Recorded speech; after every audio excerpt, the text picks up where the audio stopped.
American president Donald ട്രംപിന്റെ ചില നീക്കങ്ങളിൽ പതറിയിരിക്കുകയാണ് ലോകത്തിലെ പല രാജ്യങ്ങളും. എന്നാൽ അത്തരം ഭയപ്പെടുത്തലുകളിൽ വീഴാതെ മുന്നോട്ടു പോവുകയാണ് ഇന്ത്യ.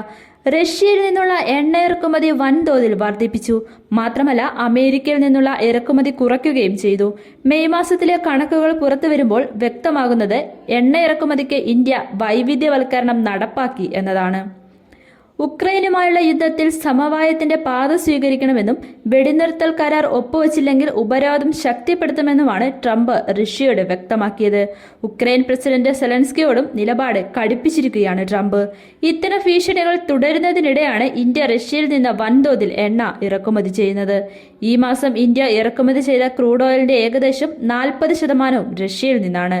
ഓരോ ദിവസവും 1.95 ദശലക്ഷം ബാരൽ എണ്ണ റഷ്യയിൽ നിന്ന് ഇന്ത്യ വാങ്ങി. ഏപ്രിലിൽ 1.93 ദശലക്ഷം എണ്ണയായിരുന്നു വാങ്ങിയിരുന്നത്. എവിടെയാണോ കുറഞ്ഞ വിലയ്ക്ക് എണ്ണ കിട്ടുന്നത് അവിടെ നിന്ന് കൂടുതൽ വാങ്ങുക എന്ന നയമാണ് കുറച്ചു കാലമായി ഇന്ത്യ സ്വീകരിക്കുന്നത്. റഷ്യയെ കൂടാതെ Iraq, Saudi Arabia, UAE, America, Nigeria, Angola, Kuwait എന്നീ രാജ്യങ്ങളിൽ നിന്നെല്ലാം മെയ് മാസത്തിൽ ഇന്ത്യ എണ്ണ വാങ്ങിയെന്ന് കെപ്ലർ രേഖകൾ ഉദ്ധരിച്ചുള്ള റിപ്പോർട്ടുകൾ വ്യക്തമാക്കുന്നു. ലോകത്തെ ഏറ്റവും കൂടുതൽ എണ്ണ വാങ്ങുന്ന രണ്ടാമത്തെ രാജ്യമാണ് ഇന്ത്യ. ആവശ്യമുള്ളതിന്റെ 90% ഇന്ത്യ ഇറക്കുമതി ചെയ്യുകയാണ്. വില കുറച്ച് നൽകുന്നതുകൊണ്ടാണ് ഇന്ത്യ റഷ്യയിൽ നിന്ന് കൂടുതൽ ക്രൂഡ് ഓയിൽ വാങ്ങുന്നത്.